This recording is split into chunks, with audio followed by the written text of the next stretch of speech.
Madam Mayor, Commissioner, honoured guests, gallant veterans, ladies and gentlemen, welcome to this celebration of our World War I project, which has been generously funded by the Heritage Lottery Fund, to whom we're all extremely grateful. The equipment which they have provided has been invaluable and will enable the good work to continue long after this year-long project is concluded. And there are several people who, for various reasons, can't be with us tonight, and they've asked that I report their apologies to you. Our local MPs, who are busy, we hope, in Westminster representing us. Major Hunt, who's a serving officer and our President, who's on duty elsewhere. The Deputy Chief Constable, Andy Holt, who is also on duty. The High Sheriff of South Yorkshire. Mrs Venables, who you will all meet later on. She's not feeling up to an evening out. However, I did say that once you're over 90, you really should be taking your evenings out a bit more steady. And you will see Mrs Venables later on. And finally, John Foden is unable to attend, the previous mayor, as he's in hospital. And we wish him a speedy and rapid return to good health. I will ensure that all those people who have not been able to attend this evening, including many veterans, will be able to see this evening's performance, and it will be on our website as soon as possible. And I hope it will be on school and college website.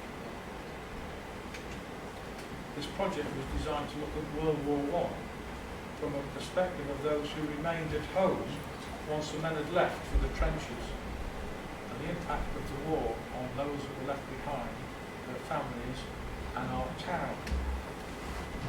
I'll not say any more at this stage, because you'll see more of it for yourself over the next little while. I'd like to thank Wingfield Academy for the considerable contribution to the project that they've made, led by Becky Travis, but supported across the whole academy and the entire curriculum. I set out to involve maybe 50, or optimistically 100 young people at the start of this project. In the end, we've actually involved many hundreds of young people, which has been superb. I'm also keen to report that actually along the way we've had some fun while we've been doing it. And we've had some very interesting trips. RCAT have also played a major and significant role in the work that they have done. And in particular, I'd like to thank Karen Castle and the team from the media department. Their work has been simply remarkable, and you'll see some of that later.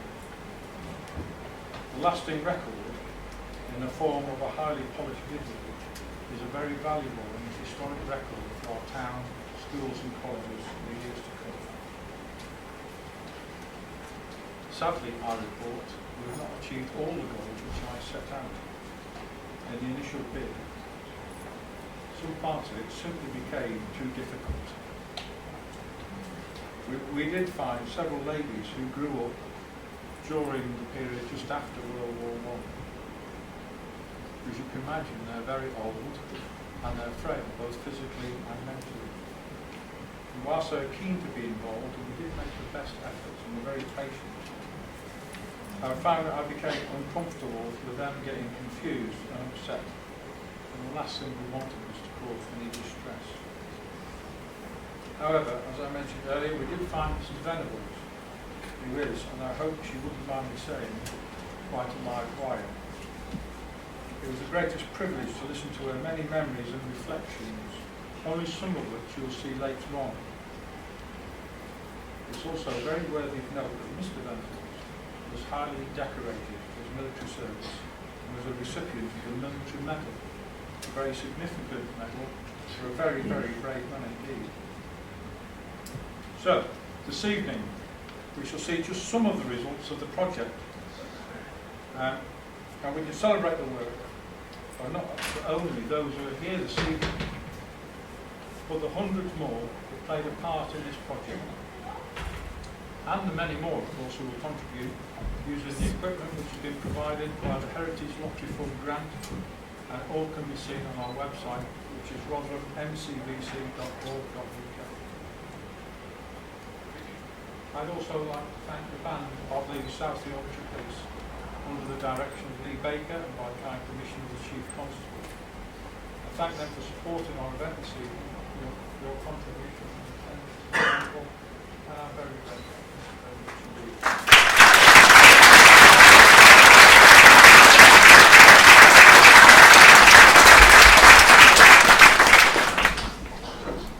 Finally, I'd like to thank the staff of Wingfield School and RCAT. But more importantly, I'd like to thank the students. Our town has had a considerable backing over recent events and months, and this project should serve as a reminder to the rest of the town, and well beyond our town, that with the help of these vibrant, upbeat and positive young people, our town is in very good hands. Our future is bright and the prospects are good and getting better. I'd now like to introduce Ms. Travis from Wingfield Academy, who will introduce their piece.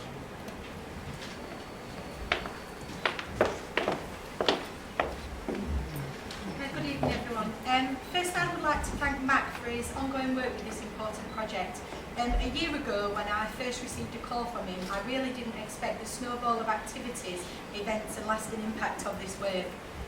Thankfully, and to the benefit of over 300 students at Wingfield Academy, this has been a brilliant experience based around the commemoration of World War I and particularly its impact locally.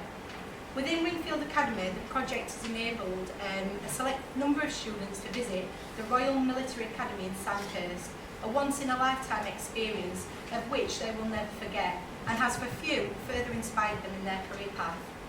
Additionally, several coachloads of students have enjoyed the Staffordshire Regiment Museum, with many others being part of form time activities, competitions and opportunities to listen to local historians about their area during the war. We even had a premiere of archive footage from the Yorkshire Film Archives. These lifelong experiences were set around a scheme of learning for students which ran for a full term and had great levels of engagement and student feedback. Perhaps more importantly than all of this, the HLF project has ensured that a new generation of our local community will age not only understanding the importance and influence that World War I had globally, but the direct impact that it had on their local community. That it will enable them to sit with their children and grandchildren, explaining the impacts of such key historical events, knowing that they understood not only the causes and headlines of the war, but of the local impacts that it had on their ancestors. This evening we have invited a select group of students who have displayed an outstanding historical performance during the aforementioned, whom we would like to celebrate and reward later. First, we would like our Dignity group, who took part in an exceptional evening of performance, the 1915 review, to perform for you. Well done to all of our students. Thank you very much to the project, and please enjoy your evening. Thank you.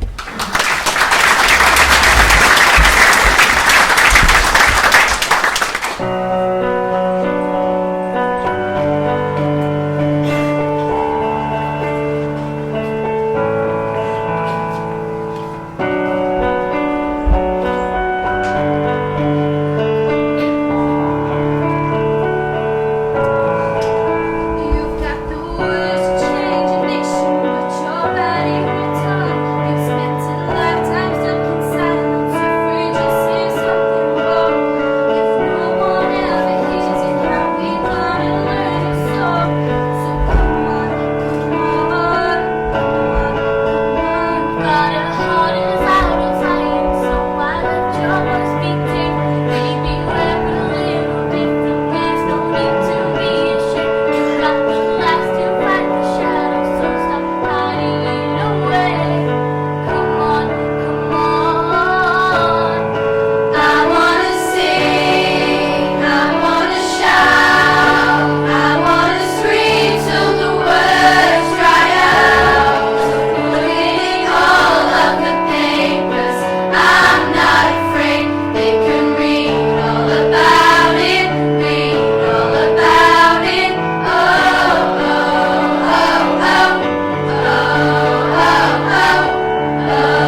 war is continued by here. War isn't good or evil. It is a star that has reached its limit. War doesn't care what, who, or where. War is everything. Power, strength, ability. War runs the world, yet war is simple. But it repeats itself. War is repetitive. What is war but a game? Kids game! I got you, I shot you, man. You bloody know it, I got you, I shot you. Stopped it with me bin lick, but you know that if you cross your fingers and if you count from 1 to 10, you can get up off the ground again. It doesn't matter, the whole thing's just a game. Grenade!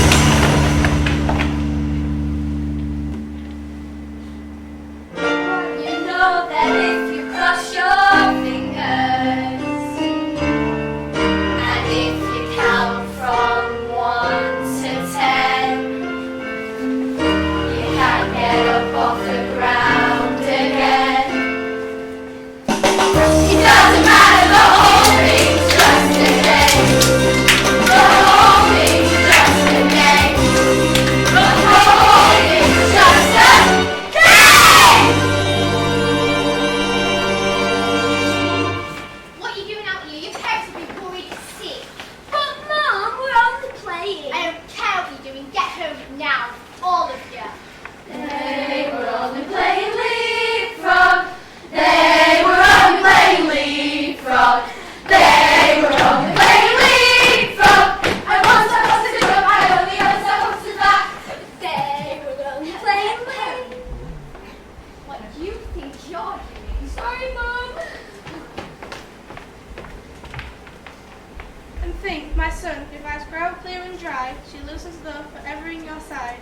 And with the things you love, with heart aglow, for country honour, truth, traditions high, proud that you've paid their price, and if some night her heart should break, well, lad, you will not know.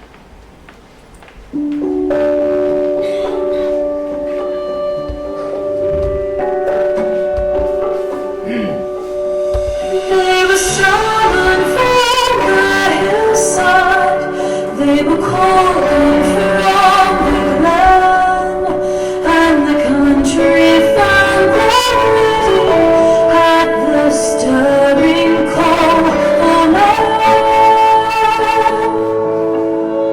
Let no tears add to their hardship as the soldiers pass along. And although your heart is breaking, make it every song. Keep the home fires burning while your hearts are yearning. Though your lads are far away, they dream of home. There's a silver lining through the dark cloud shining. Turn the dark cloud inside out till the boys come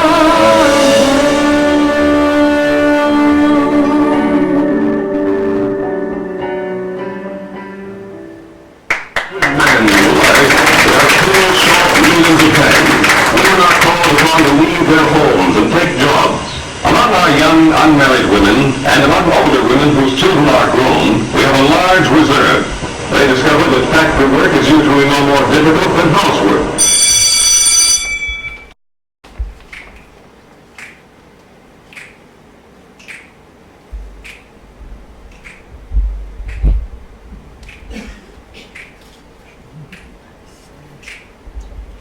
Their hands minister unto the flame of life, smooth with tenderness, softly and soothingly. The heated brow of the ailing child, or stray among the girls, of the boy or girl willing to live alone.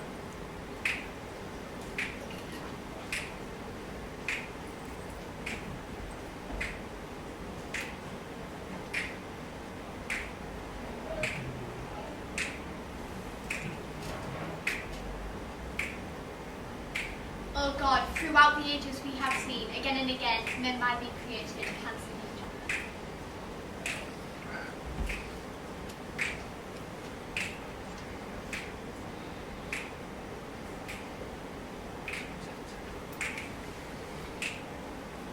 Are bruised against the law. Kill, kill. They must take part in deface and destroying their natural body. Oh God, must anew the sacrifice on earth.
What we'd like to do now is to present some awards to some of the people from Wingfield School. So we ask them award recipients to come and join us down here now.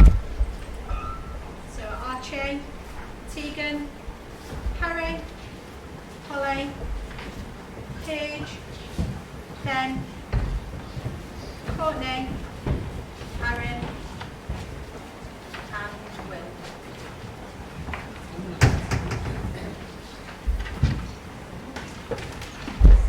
It's a really big well done to these. They've all showed excellent and outstanding attitude and historical excellence, really. So we wanted to highlight how well they've done on this topic and give them a little bit of a well done and a reward. So well done to you all.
round of applause. I've got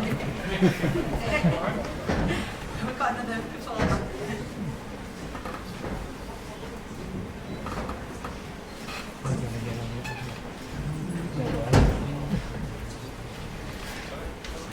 Thanks everyone. Another round of applause.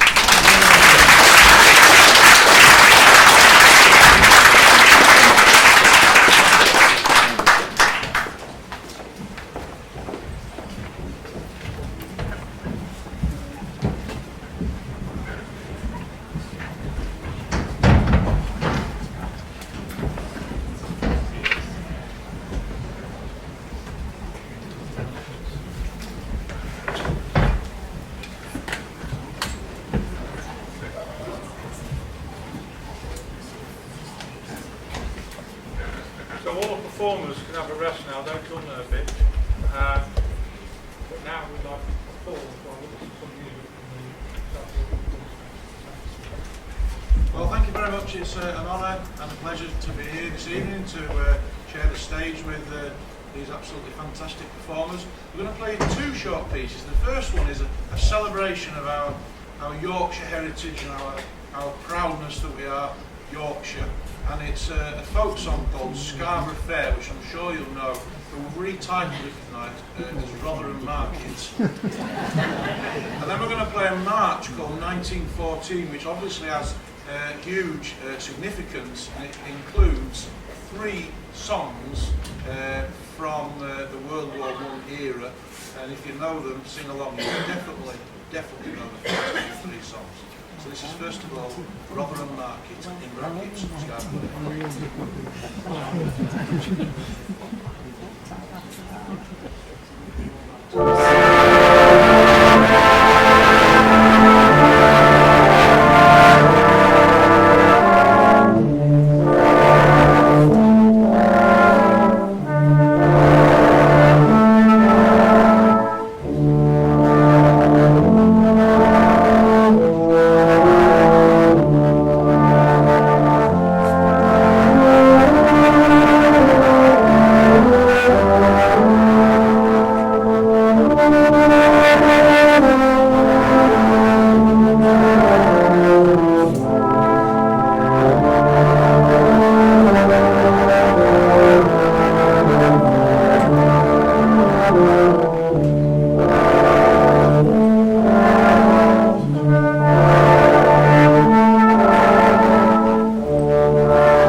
Thank you very much indeed to the band.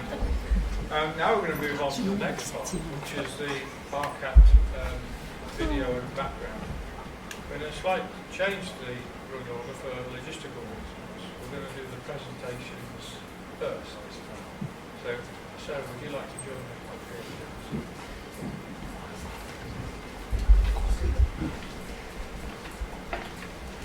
Hi, good evening. I'd just like to start by telling you a little bit about the project that our students have undertaken. But firstly, I'd like to thank Matt, MCVC and the Heritage Lottery Fund for the opportunity to work on this absolutely wonderful project. The students have enjoyed creating videos exploring the themes of industry, family and women in film, women in Rotherham during World War I. Not only have they produced these videos, they have broadened their knowledge of this era by gathering stories from the generation who actually experienced it. Students have produced these videos from concept through to the end product. This has involved 13 second-year BTEC students, of which there are some out there in the audience who I'm sure will give you a wave to let you know who they are. And this actually took a 12-week period. The second film that you'll see is a documentary about students' experience of actually being involved in making the films. This was produced by Flipside Films, a company set up by one of our former media students. MCVC and the Heritage Lottery Fund have donated 2 Panasonic cameras for the students to complete this project and for future use. On behalf of Rotherham College of Arts and Technology, I'd like to say a huge thank you for this generous donation. I do hope you enjoy watching the films, but as we said, slight change to plan, we're going to do the awards first, if that's okay. So, Madam Mayor, would you like to join us again?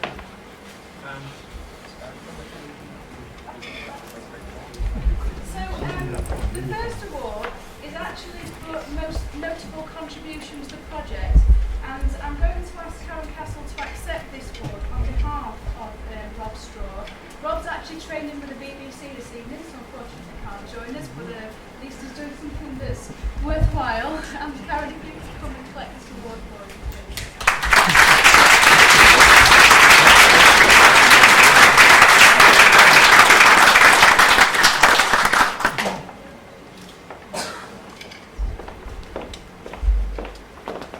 And the second award is for dedication to project, and this goes to Tom Nolan, who worked far and beyond the expectations of the work of the project.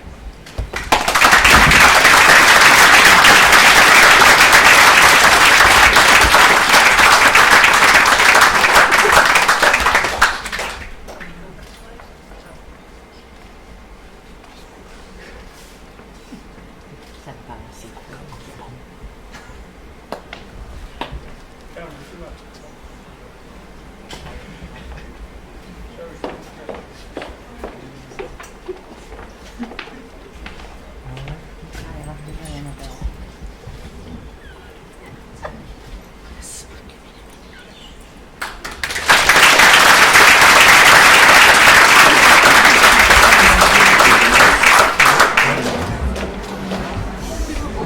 Hello,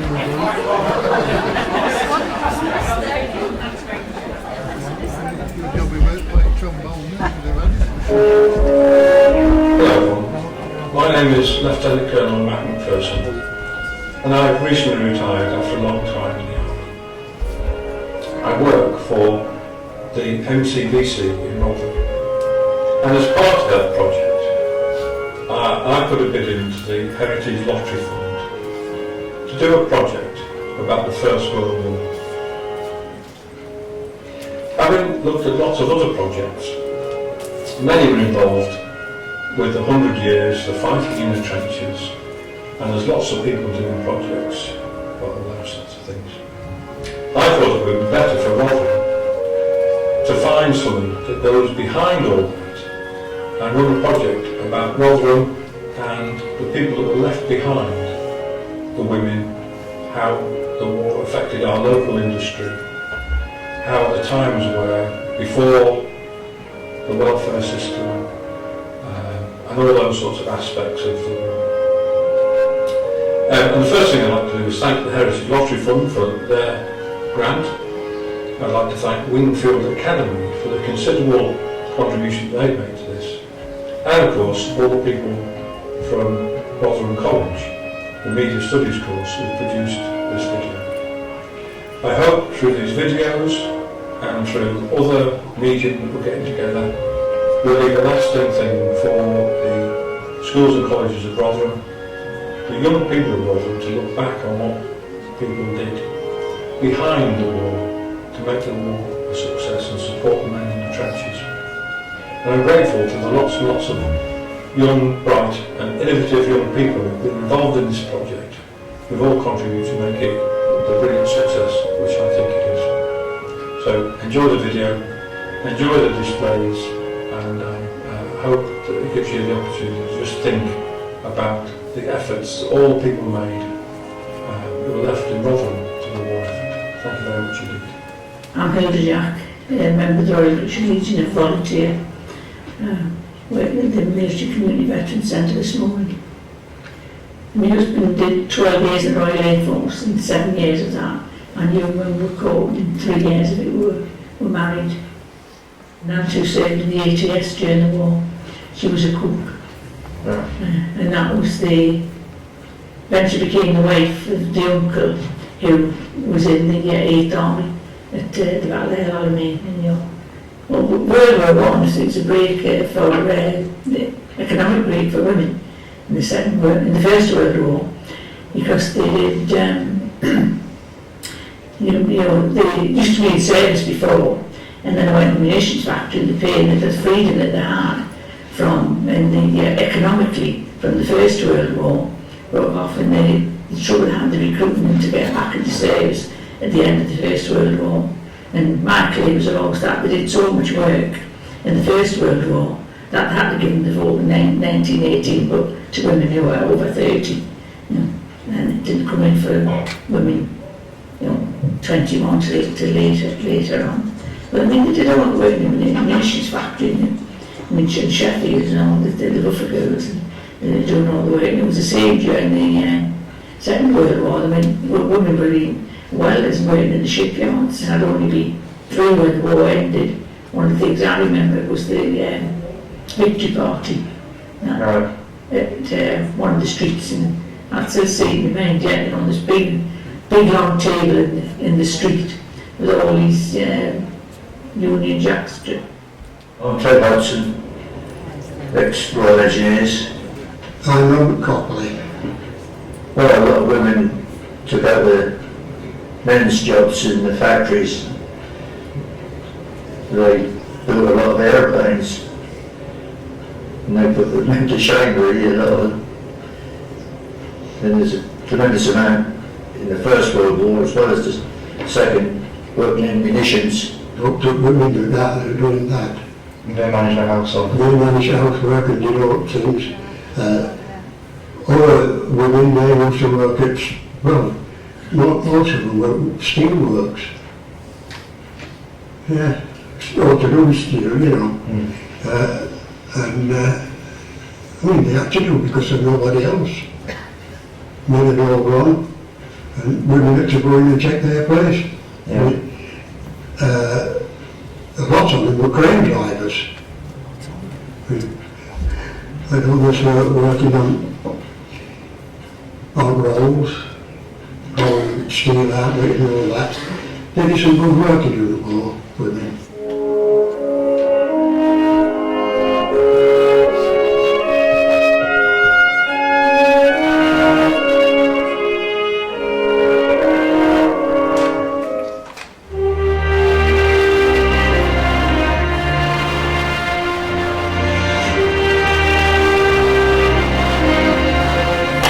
Steel plate products would be steel plate, wire.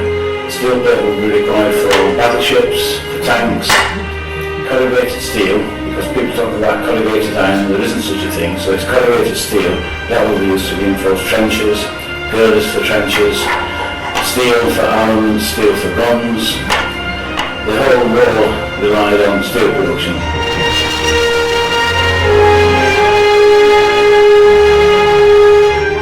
Sheffield has always been known as a steel city. Rotherham was an iron and steel city, so iron is quite fragile, quite brittle, so most of the producers turned over to steel by the time of the beginning of the war. What had happened in 1900, a super battleship was built down at Portsmouth called HMS Dreadnought, and why it was different from battleships of the day, it had a steam turbine instead of the reciprocating engines, which meant it was much faster, much more powerful than conventional battleships. And for the first time, instead of battleships carrying a lot of small guns, HMS Dreadnought carried 4 tremendous 12-inch bore guns. So the rest of the world saw that this was the way ahead, and that's what the battleship race was called. It was hot, it was about 40 degrees C near a furnace, it was noisy, it was dirty, the protective clothing was minimal. The only protective clothing the furnace men had would be clogs, a leather apron, and a bonnet and a handkerchief to act as a respirator. In World War I, the furnaces producing the steel were coal powered. Not directly, the coal was used to heat hot air, which melted the steel. You can't use coal directly to melt steel because it's got a high sulfur content. So everything during World War I relied on coal output. Right. After World War I, there was a move to power the furnaces away from using coal to using oil. The open hearth furnaces, which began to be installed around about the turn of the century, they continued right up until the beginning of the Second World War. They were developed even further during the Second World War. In 1960, there was a realisation that open hearth furnaces were becoming a little bit outmoded, and electric arc furnaces, which used electric current to melt the steel, that's when they came into vogue. In 1915, there was a steel shortage for the shells. The Army and the Navy found that there simply weren't enough shells for them to execute the war properly, and that's why Templeborough, which became the largest employer in Rotherham, was built. The government put aside money for Templeborough to be developed. That's when 11 furnaces were installed. The last soldier to die from World War I was called Manzie. He died about 4 years ago. I haven't had the chance to speak from any gentlemen from World War I. I spoke to a lady who lived in Wiston, and she vividly remembers Zeppelins coming over on the way to bomb steelworks at Pargate and steel breaching sources.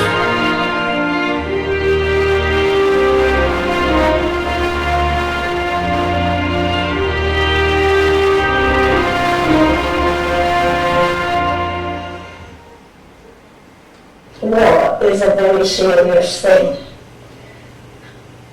If you can come out of it injured, shell-shocked, mentally disturbed, or be very lucky and come out well. Well, my husband was very lucky.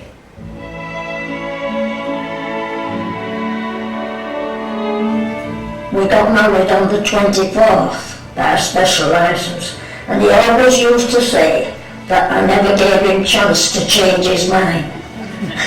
And I told him that I'd waited 3 years, and I could. He could have come back and found him married to somebody else. And we had this month's leave, and which was very nice. And then he went back to Italy, and I went back to the farm. It was wartime, and people were on very short rations that the family had been saving up. So they went round all the family, and we had a lovely wedding cake and a reception. Well, everybody lived in a 4-roomed house that was workers. If you had a big family, my grandma had 13 children. She had 7 boys and 6 girls, and they all lived. And my father was one of them, one of the boys. And they had a 6-roomed house. And my father said that they had three beds in one room. So I don't know how they got into bed, in and out of bed. If they had 3 double beds in one room, and not maybe 2 in a sink, I don't know. But they said they all slept in one room. We've got the dolly too, and the peggy leg.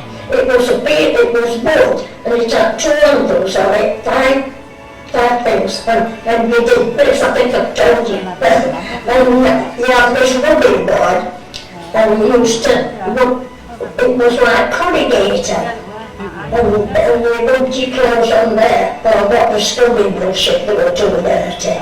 Right, carry on. The main thing I remember was no sweets, no chocolate, no extra things such as that. But no vegetables, no fruit. We used to have a ration of necessities such as butter, sugar, not very many eggs. We used to have egg powder that we made, scrambled egg powder, which was very nice actually. There were no central heating. The coal had to be fetched from up the cellar to put on the fire, and that was quite limited. You got to be very careful with that. There was no such thing as telephones. A firm of plumbers who lived quite near to us, they had a phone. And if we wanted anything, if we wanted the doctor or anything, we used to go to his house and ask to use his telephone and pay for using the telephone. The only entertainment we had was the wireless, which if we forgot to get the accumulator charged up, we didn't have a wireless. We had to go every week and have the accumulators charged to keep that going. And I remember listening every night while my dad brushed my hair to the old teeners.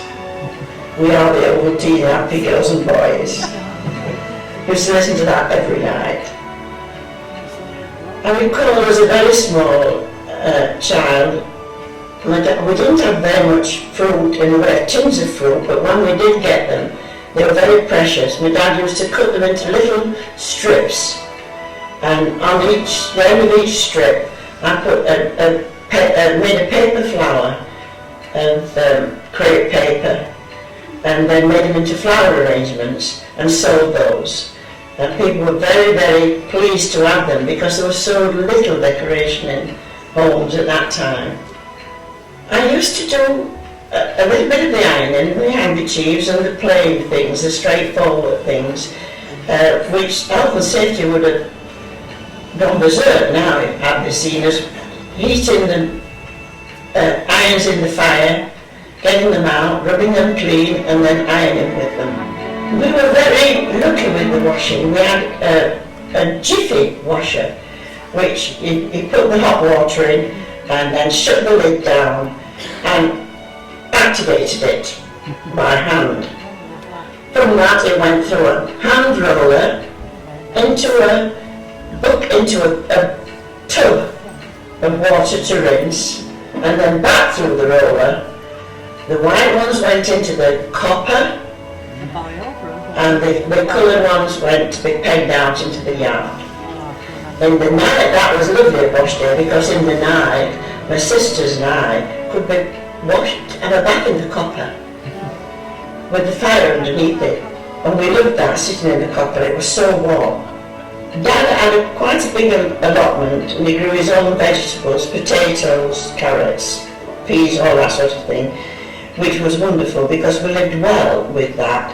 But we used to have a gentleman come round with an awesome cart selling fruit and vegetables, and because we didn't buy any vegetables, we weren't allowed to have any apples or oranges.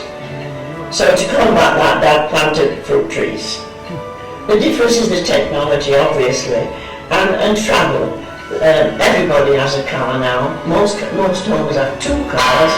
Then nobody had a car, just the really rich people had a car.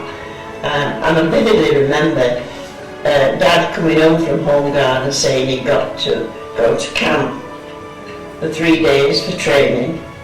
And I remember sitting in the bath crying out because Dad was going all this way away to Cllr, which was probably 5 miles away.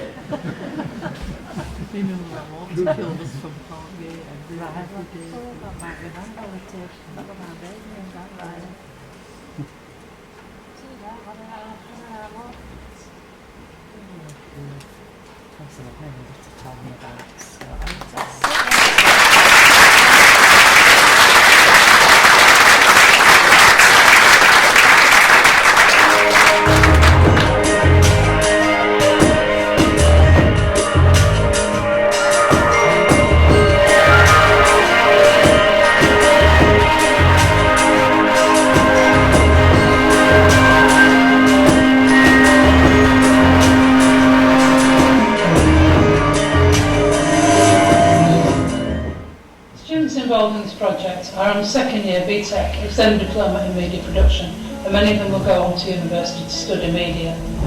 The unit that they became involved in was a social action and community video project. For this they had to plan, research and produce a video about something in the community. We came across Matt McPherson at the MCVC and discovered that they wanted to promote what happened in Rotherham during the First World War rather than on the front where most of the promotion's been for the 100-year anniversary. The class was split into 3 groups. It was somebody doing families, somebody doing industry and somebody doing women.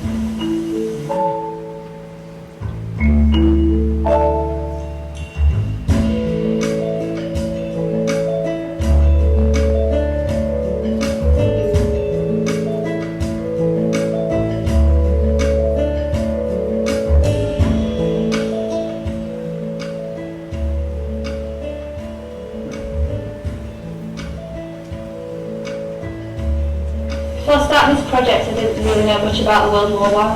I didn't really know much about it because we didn't do it in school or anything, so I was a bit clueless about World War I. Really. I knew quite a bit already, but I didn't know nothing about the actual industry side, so doing this video about industry has actually helped me learn a lot more about the World War industry and just World War I in general.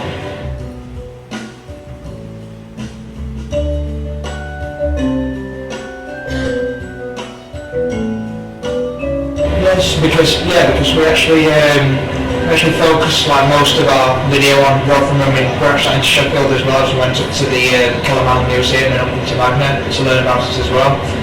So it's really helpful to me that you can learn more from what they were doing around here in contrast to learning from what they were doing generally in the UK. From doing this project, I've learned a lot more about how the families and children home life were during the war.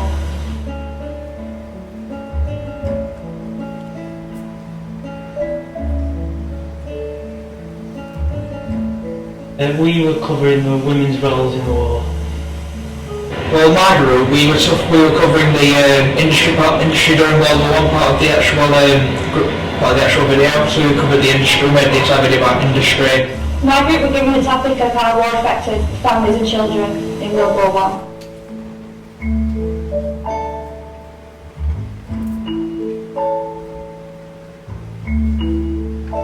And the high point were probably the places we went to a couple of museums.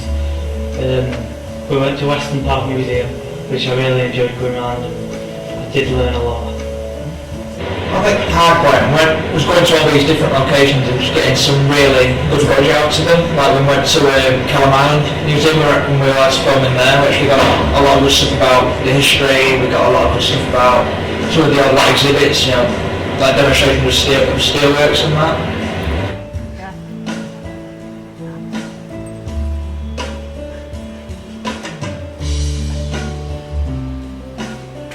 I feel like I've achieved what I set out to do, as now I feel like younger generations will learn more about how the families and children during the First World War were affected, as I didn't really know much about it before starting this. Yeah, we did. It was very informative, the video we ended up making. So yeah, I did. I think it went really well. Yeah, I feel like I really achieved it because we've made a video that, you know, like helped me understand about industry in World War I. It can help other people understand about industry as well.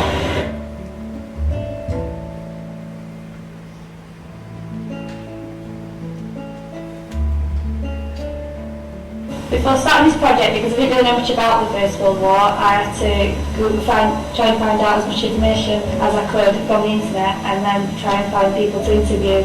And it was quite a hard task because a lot of people that aren't alive now that were during the war. We had help from Mac because we couldn't find anyone to film, and he managed to find us two women who knew quite a bit about the First World War who we managed to interview. Well, first we were given a brief when we met with the client, Matt McPherson. So what we did, after meeting with Matt, we went away and did a research test on our own ideas, and we were assigned into groups to, we were all given an individual area to focus on in groups. After we researched it all, we came back and met with Matt again to pitch our idea to him. After that, we sorted out all pre-production, the filming, went and filmed the actual video, edited it all together, and we showed Matt videos a few times where he gave us improvements to make it a lot better, and he came back to see us twice with improvements to make before we finally gave him the final piece. Well, making the video, first we had to do all the research. So we researched World War I, and we found out locations to go to. And went to them locations, we filmed everything we could about Rotherham, Sheffield and the women's roles in World War I. And then we brought it all the way back and edited it, and then we did a few interviews as well with people that worked at the museum, and we asked them all several questions about the war and what they know.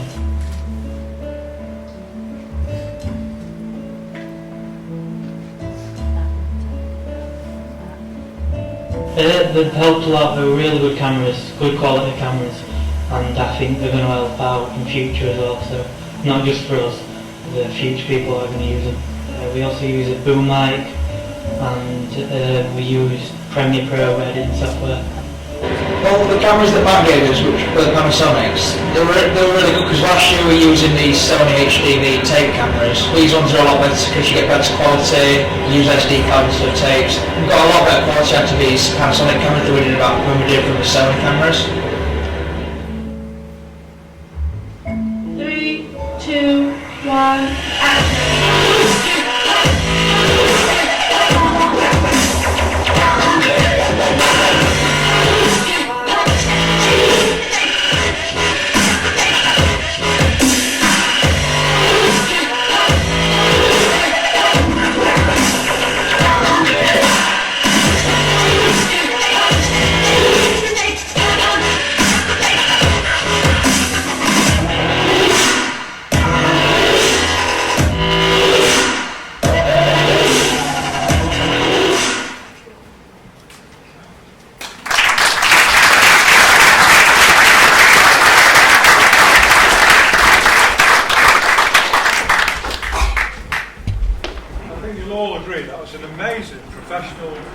Piece of work, and I'm very, very grateful to all the staff and the students of the media department, some of the back there. Well done, honestly, very well done indeed. Thank you. I'd like to give a little round of applause.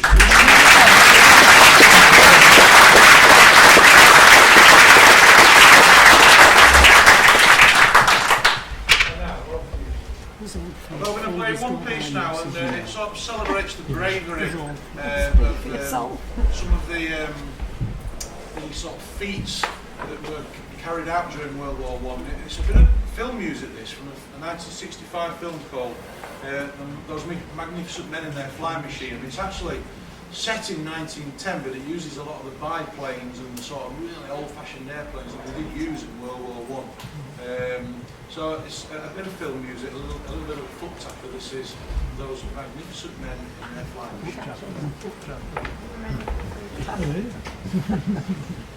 I didn't know we'd got celebrities sitting behind us. I'll have to get rid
regimental march of the RAF, I don't know.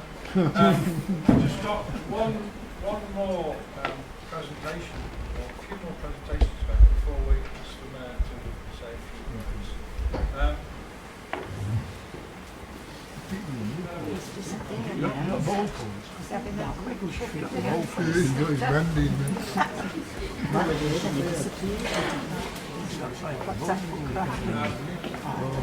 Just a small thank you from the MCVC and all the veterans.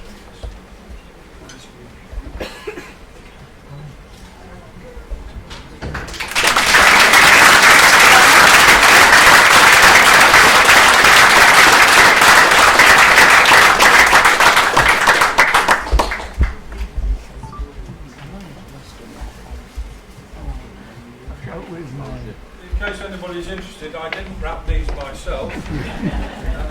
Maggie, this is you can see that.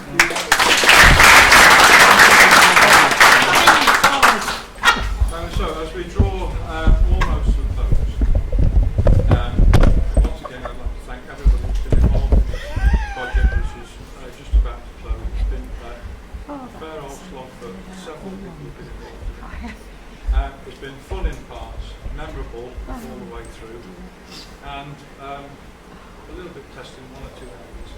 It's been great fun to be involved with so many brilliant young people. It's been a real pleasure. And now, Madam Mayor, would you like to say a few words?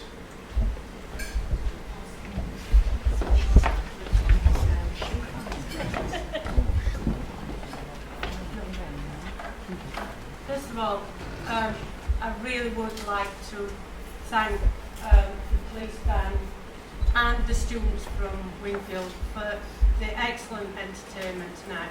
So can we give them a round of applause?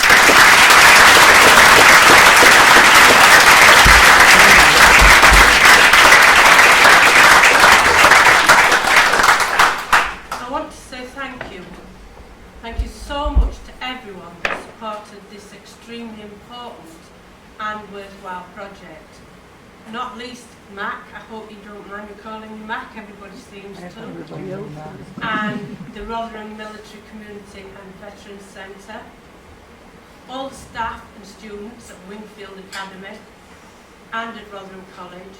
And of course, we can't forget the Heritage Lottery Fund, who gave their financial support. Oral history is a great tool, and gathering evidence from the perspective of those who were left at home when the men had left for the trenches is and will be a valuable resource for the future. The enthusiasm and genuine interest shown by the many hundreds of young people of Rotherham who are being involved in this has been truly inspiring, and it's extremely heartwarming.